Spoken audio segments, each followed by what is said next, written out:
Bonjour tout le monde et bienvenue dans cette nouvelle vidéo, toujours en direct de Dhaka. Et je me suis dit, dans une ville comme Dhaka qui est très peu touristique, est-ce qu'on peut trouver un restaurant français? Eh bien écoutez, j'ai fait mes petites recherches et oui, on peut. Du coup, j'ai dû me déplacer, j'ai pris un tuk-tuk pendant 20 minutes dans ma petite cage et je me suis retrouvé à Gulshan, quartier le plus riche de Dhaka. Voilà, donc légèrement à l'extérieur de l'hypercentre du vieux Dhaka. Je me suis retrouvé ici. C'est vrai que ça a des allures tout de suite un petit peu plus modernes avec des grands hôtels comme ça et surtout, à ma grande surprise, j'ai trouvé plusieurs adresses. On va aller déjà dans une boulangerie pour essayer de trouver un croissant français et voir la qualité du produit. Et après, on va aller manger dans un restaurant français. Et si ça se trouve, c'est ici que je vais manger mon meilleur bœuf bourguignon. Voilà. Bon, en tout cas, ce qui est sûr, c'est que c'est la première fois en 4 jours depuis que je suis au Bangladesh que je croise des Occidentaux. Voilà, j'en ai déjà vu 2. Donc je pense que vraiment, les gens qui viennent travailler au Bangladesh, qui viennent travailler à Dhaka, restent ici à Gulshan. Parce que je pense que c'est clairement ici qu'il doit y avoir des grosses entreprises. Voilà, donc on va aller dans une petite adresse. Alors j'espère que c'est ouvert, avec la chance que j'ai, ça va être fermé, qui s'appelle Le Dor. Alors bon, je pense pas que ça soit tenu par un Français parce que Le Dor, ça ne veut absolument rien dire. Mais on va aller voir ça de plus près. Je viens d'arriver du coup chez Le Dor et il y a plein de choix. Il y a plein de choix et tout me donne envie. Voilà. Mais je vais prendre a priori un croissant et une deuxième petite chose et vous donner mon avis. Do you think I can have a croissant? Yeah, plain croissant. Plain croissant. It's a buttery croissant. You have Yeah, butter croissant. Yeah, can I have one please? And can I have one palmier? Combien de fois vous êtes allé dans une boulangerie et vous avez goûté un croissant en France qui était dégueulasse? Ça devrait être interdit ces choses-là.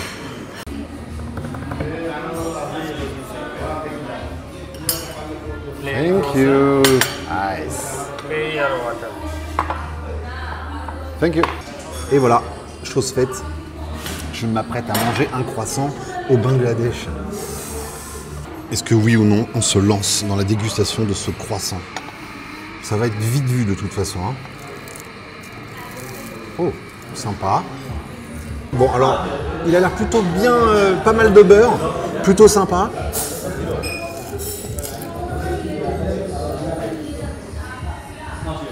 En fait, ce que je lui reproche, c'est que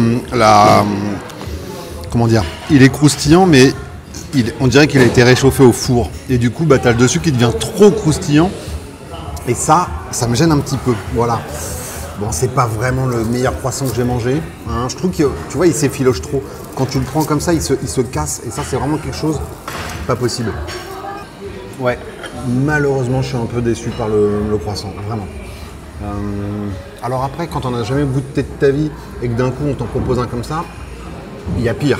Mais pour quelqu'un comme vous et moi qui avons l'habitude d'en manger, c'est un peu décevant.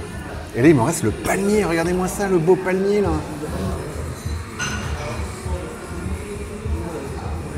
Ah, il a une belle texture, il brille bien. C'est drôle parce qu'ils te servent ça avec des couverts. C'est comme les gens qui mangent la pizza avec des couteaux fourchettes. On vous en veut pas, mais bon, grandissez un peu. Bon, allez. Encore une fois, en fait, je déteste le fait qu'on te vende une pâtisserie et qu'on te la repasse au four vite fait pour te la donner chaude. Ça n'a aucun intérêt.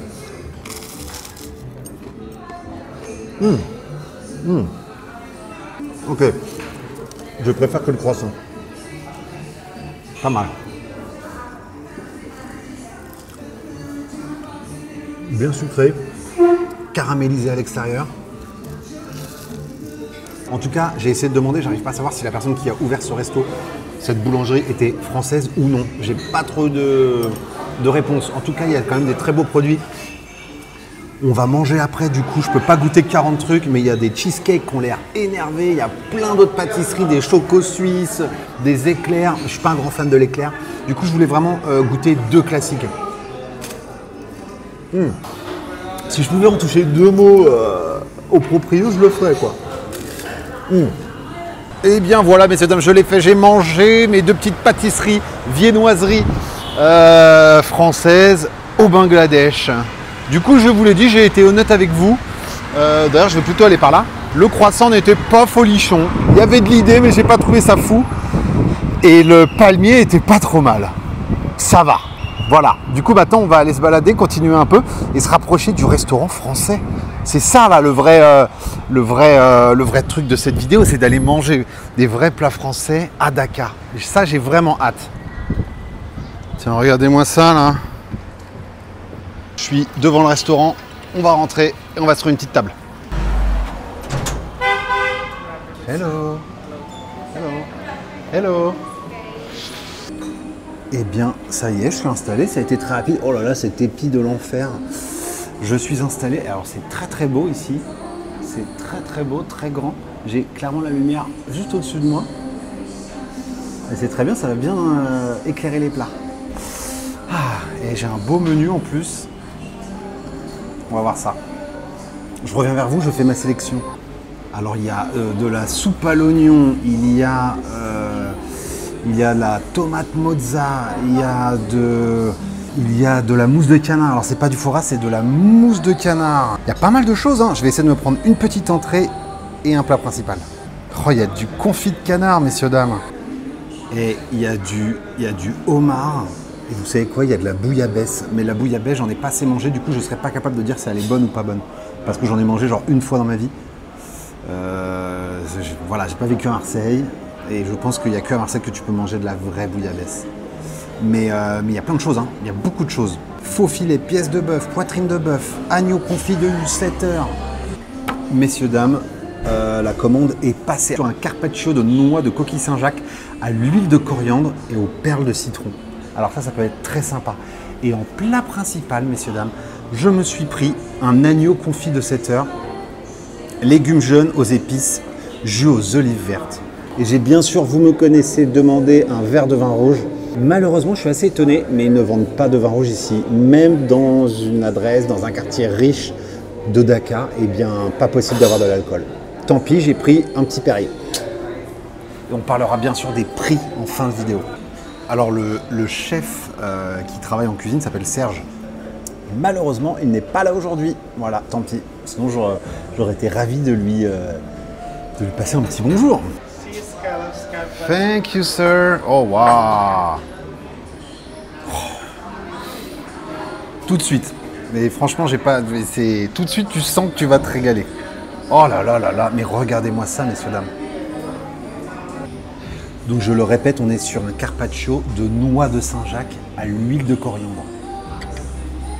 Et là, alors moi, du poisson, c'est super frais. T'as un petit peu d'aneth. Oh. Oh, c'est très très bon. Oh là là là là. Ça pique très légèrement. Génialissime. Si on m'avait dit qu'en venant à Dakar, je mangerais dans un restaurant français, parce que je ne veux pas vous mentir, je n'avais pas du tout prévu ça. Je me suis dit que ça pourrait être super intéressant pour donner une autre image de cette ville où finalement personne ne va. Comme quoi, si on cherche bien, on peut trouver vraiment de tout. Très très bon. Alors par contre, on ne m'a pas donné de pain. Ah ça se trouve c'est payant en plus. Et bien sûr, c'était écrit. Le petit truc jaune que vous voyez, c'est une perle de citron. Du coup, ça vient ajouter une petite note citronnée du coup à la Saint-Jacques. À tomber par terre. Franchement, waouh. Ça c'était ma dernière fourchette. Ça me rend triste. Franchement, l'entrée là déjà, c'était un solide 9 sur 10 quoi, vraiment. Bon, alors là, je place tout mon espoir dans ce gigot de 7 heures qui normalement devrait être super fondant. J'espère que ça va être le cas. Déjà, grosse réussite pour l'entrée. Il n'y a plus qu'à. D'ailleurs, je réalise que je vais enfin pouvoir demander de la moutarde. Et là, on va voir la moutarde qui va me sortir. Bon, tout à l'heure, je vous ai parlé de bœuf bourguignon. Malheureusement, ils n'en ont pas sur le menu. En fait, j'ai réalisé que le fait que de trouver de l'alcool était plutôt difficile, même du vin rouge pour faire le bœuf bourguignon, ça doit être compliqué. Et peut-être qu'au niveau de la législation, un restaurant n'a pas le droit de posséder du vin rouge, même si c'est uniquement pour cuisiner. Je pense que c'est la raison. Peut-être que je me trompe. Et j'ai un épi. Oh là là là là. Putain, je sais pas quoi faire. En fait, je suis sorti de la douche, j'ai mis ma casquette et voilà. Beautiful. Thank you. Very hot. Thank you, sir. Do you have bread? Yes. Bread? Do you have bread? Bread. Yeah, like tradition, just a little bit. Alors, mon assiette est très très belle. Mon assiette est très très belle. On sent que on n'est pas à la cantoche, messieurs, dames. Du coup, sur mon assiette, j'ai aussi bien des toutes petites pommes de terre. J'ai encore ces petites bulles de citron présentées sur ce qui me semble être de l'échalote. J'ai des brocolis, j'ai une belle petite carotte. Carotte nouvelle, il me semble qu'on appelle ça comme ça. Et j'ai... Je crois que ça, c'est un lady's finger. Ouais, c'est ça. Ça, on n'en mange pas trop en France. On en trouve beaucoup dans les... Comment on appelle ça? Dans les épiceries indiennes, asiatiques. Regardez-moi ça, là. T'as un côté très visqueux à l'intérieur, c'est très bon. Très bien présenté, très sympa. J'ai commandé du pain. Il nous faut faire le test du pain. Thank you. Do you have moutarde? Moutarde? Mustard? Non, moutarde? Mustard? Yes. Ouh là là, il va y avoir un conflit là. Bon alors ils m'ont amené du pain, on va tester le pain tout de suite. Non, le pain, désolé, c'est pas possible. Ah. Non, le pain il est pas ouf, malheureusement. Je suis désolé. Oui, alors monsieur vient de me dire il n'y a pas de moutarde. Ah là là là là là là, malheur. Du coup oui, gigot de 7 heures, bah ouais on le voit en fait, il est très très filandreux. Alors, je m'attendais pas à l'avoir sous cette forme, je pensais vraiment avoir un gros morceau d'agneau qui s'effiloche. Et là en fait du coup, comme tu es quand même dans un restaurant, une belle adresse, ils essaient de jouer énormément sur la présentation. Il est enlevé de l'os et ils en font des petits ronds comme ça. Mais c'est très sympa aussi et je pense pas que ça change grand chose au goût. En tout cas, oulala, c'est gourmand, c'est très effiloché. Tu as une petite sauce marron. Regardez-moi, regardez-moi ça là.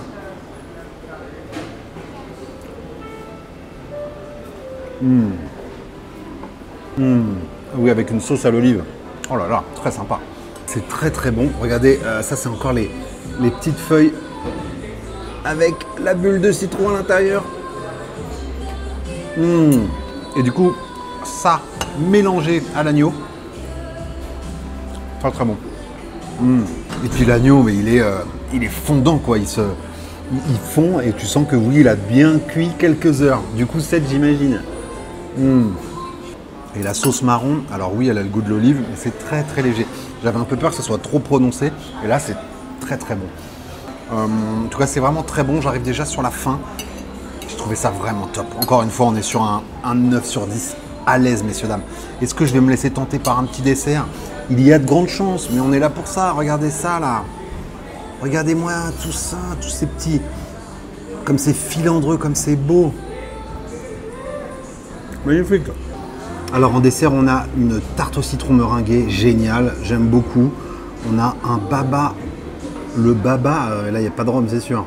Le baba et sa crème à la vanille, coulis de mangue passion, ok. La tarte chocolat caramel, non. Chou craquelin et la pistache crème au parfum de cannelle et anis. Et opéra chocolat café, un délice français. Ouais, écoute, on va se décider, on va voir. Ils ont une belle collection de desserts, ils sont tous en vitrine, du coup ça te donne une idée. J'ai hésité avec la tarte citron meringuée qui était mais magnifique. Et je me suis dit non, je vais prendre un Paris-Brest parce que le Paris-Brest, pour tester vraiment si le restaurant vaut le coup, je pense que le Paris-Brest c'est quelque chose d'assez compliqué à faire, aussi bien au niveau de la pâte pour que ce soit pas trop mou, un peu croustillant et surtout le praliné à l'intérieur. On va voir ça. Et attention messieurs dames. Thank you. Thank you. Messieurs, dames, le Paris-Brest, made in Dakar, bébé.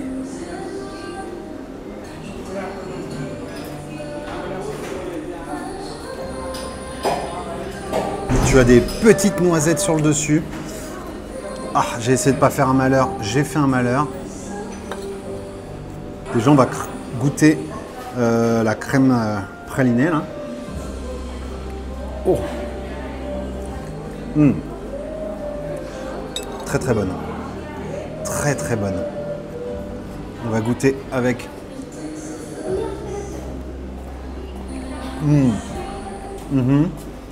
Ah, je veux dire, c'est très très bon. Thank you, sir. Ouais, vraiment très bon. Alors moi, j'aime bien quand le pain est encore légèrement, tu vois, légèrement croustillant. Pas croustillant, mais légèrement croquant. Là, il est à la limite d'être un petit peu mou. Mais ce qui vient rattraper le truc, c'est les petits bouts de noisettes qui sont sur le dessus et qui, de coup, donnent un petit croquant. Quand même très sympa. J'en ai goûté à Paris qui était vraiment pas foufou. Là, on est quand même sur un bon Paris-Brest. Si vous voulez que je vous donne mon adresse de meilleur Paris-Brest à Paris, vraiment, vous allez dans les restaurants de la Nouvelle Garde. Il y en a 4 ou 5, il y en a un à Neuilly, il y en a un dans le 10e, il y en a un dans le 11e, brasserie Dubillot. Et ils te font un Paris-Brest qui est fait devant toi, enfin, si t'es enfin voilà, il est fait sur place. Il y a tous les éléments qui viennent et le mec te le fait. J'ai déjà mangé sur le comptoir et on les voyait faire. Donc il te prend le pain, la poche avec la crème de praline. Et alors vraiment, c'est à tomber par terre. Le pain, il est légèrement croustillant. Il y a encore de la praline, il y a des petits morceaux de noisettes à l'intérieur. Du coup, tu as toute la praline qui croustille un petit peu. Oh, c'est dinguissime. Voilà, donc si vous passez dans un de ces coins, allez voir Brasserie Dubillot et allez goûter leur Paris-Brest. Bon, allez, il semblerait bien que ça soit la dernière bouchée de ce festin français à Dakar. Donc voilà, on va finir ça. Je vais payer. Petit débrief sur le prix du repas.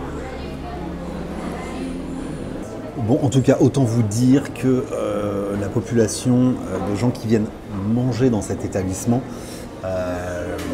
c'est comme une clientèle relativement aisée de Dakar. Voilà. Alors, comme je vous l'ai dit tout à l'heure, on est quand même dans le quartier le plus riche de la capitale. Et donc forcément, il y a pas mal de personnes fortunées.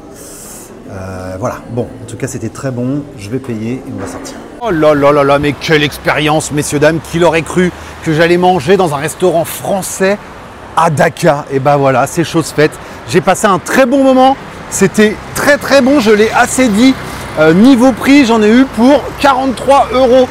Ouais, c'est limite des prix français, vu la présentation et vu le goût de tout des aliments, vu le goût du plat. Alors le fait qu'il y ait un chef français qui soit sur place et qui du coup ait drivé tous les autres cuisiniers, eh bien forcément ça fait que la brigade elle sait quoi faire et tout est très très bon, tout est très réussi et c'est très sympa. J'espère que ça vous a plu, j'espère que ça vous a étonné, c'était un peu le but de cette vidéo de se dire putain personne voyage au Bangladesh.